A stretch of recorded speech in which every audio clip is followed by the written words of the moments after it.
Assalamualaikum warahmatullahi wabarakatuh. Perkenalkan, nama saya Fitriani, NIM 1913014. Baik, saya akan menjelaskan praktikum pertama, yaitu laju dekomposisi. Nah, di laju dekomposisi ini terdapat daun segar dan daun kering.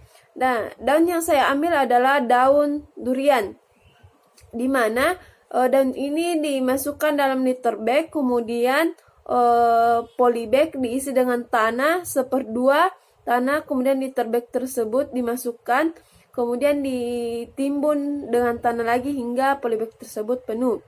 Nah, pengamatan ini dilakukan selama 2 bulan. Nah, di bulan pertama 1 liter bag dikeluarkan, kemudian ditimbang.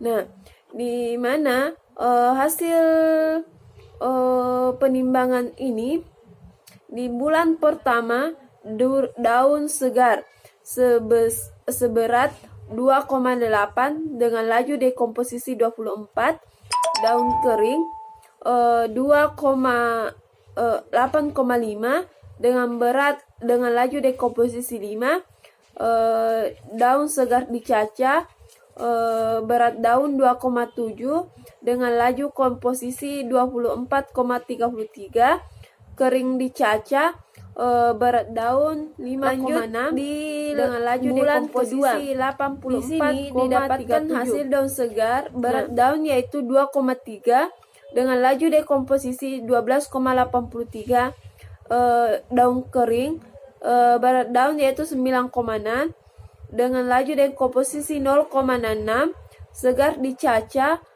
berat daun 2,8 dengan laju dekomposisi 12, kering dicaca berat daun 7,0 dengan laju dekomposisi 5. Kemudian baik, jadi itu saja spesifik tangkrum.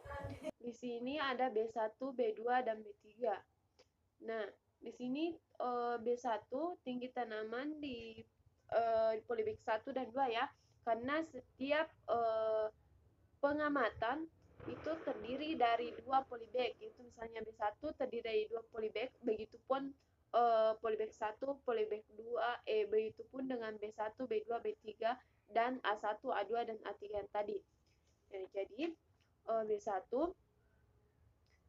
langsung saja saya jelaskan biomasanya, yaitu B1 di polybag pertama biomasanya 23,88, polybag 2 biomasanya 8,35, B2 biomasanya 19,90 dan 20,89.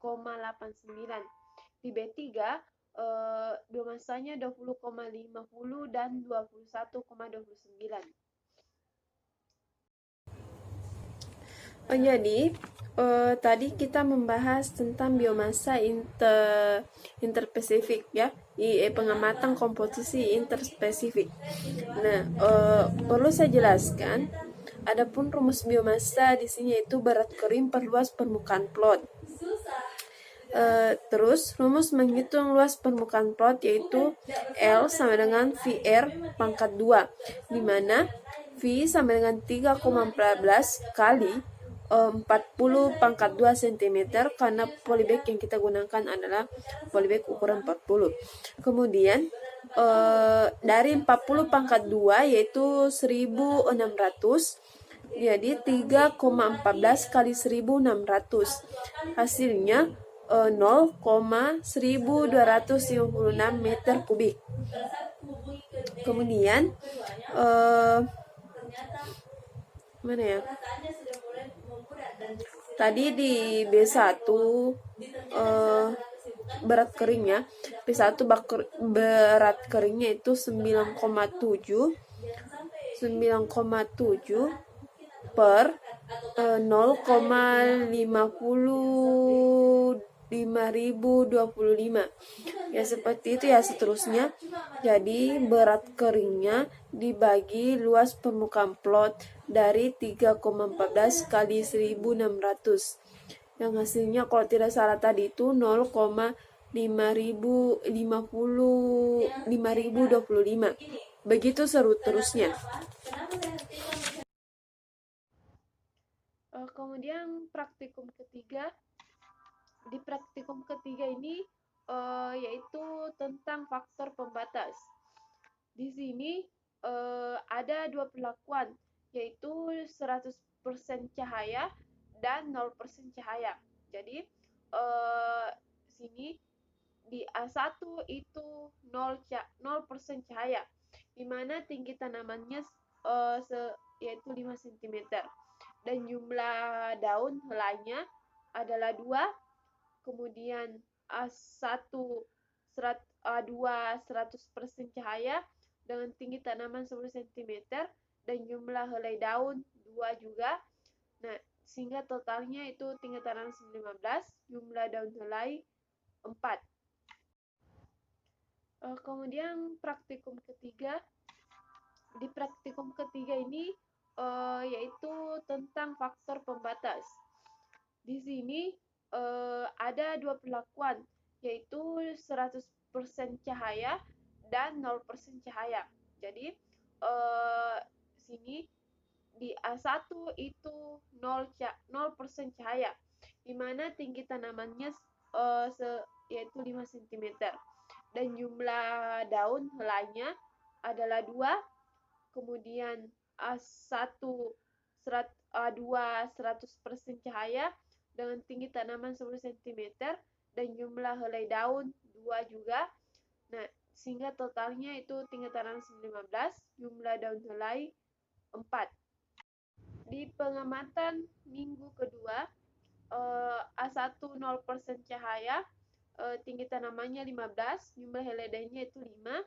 Di A2 100% cahaya, tinggi tanaman 19, dan jumlah helai daun 5.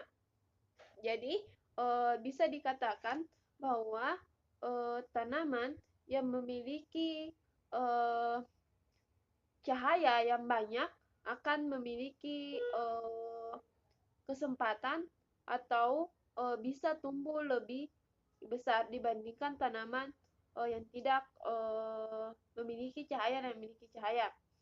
Karena tanaman yang tidak memiliki cahaya atau 0% cahaya bisa tumbuh dan membentuk klorofil sendiri. Namun, jika lama, bisa saja tanaman ini akan mati atau layu karena tidak mampu membentuk makanannya sendiri lagi. Di praktikum kelima, ada suksesi, yaitu pengamatan P0, P1, P2, dan P3. Di mana di dalam tabel ini yang ada dihitung yaitu dominasi jumlah, dominasi relatif, dominasi jenis, kepadatan relatif, frekuensi jenis, frekuensi semua jenis, dan frekuensi relatif. Di sini perhitungannya didominasi jumlah individu. Di sini yaitu jumlah individu per luas plot individu berada. Kemudian dominasi relatifnya itu dengan rumus dominasi satu jenis per dominasi semua jenis kali 100. Nah, untuk penjelasannya, di setiap untuk melakukan di mana tadi perhitungan DJ, DR, KJ, KR, memerlukan perhitungan mulai beruntun, mulai dari awal karena ini berkesinambungan apabila ditemukan rumus misalnya bagian A, DJ ditemukan, maka untuk mencari DR adalah nilai dari DJ, kemudian untuk mencari KJ yang masukkan datanya adalah DR. Jadi perhitungannya harus secara berurut atau sistematis. Adapun dari tabel saya yaitu P0 DJ-nya 1, DR 66,6%, KJ 0,25, KR 6,66%, terus P1 5, DR 33,33%, KJ 1,25, KR 33,33%, P2 6, DJ 6, DR 40%, KJ 1,5, KR 40%. Di P3 3 DG-nya, DR-nya 20%, KJ-nya 0,75, dan KR 20%. Baik, itu saja presentasi dari praktikum yang saya lakukan selama 1 semester ini. Lebih dan kurangnya mohon dimaafkan. Billahi fisabilil haq, fastabiqul khairat. Assalamualaikum warahmatullahi wabarakatuh.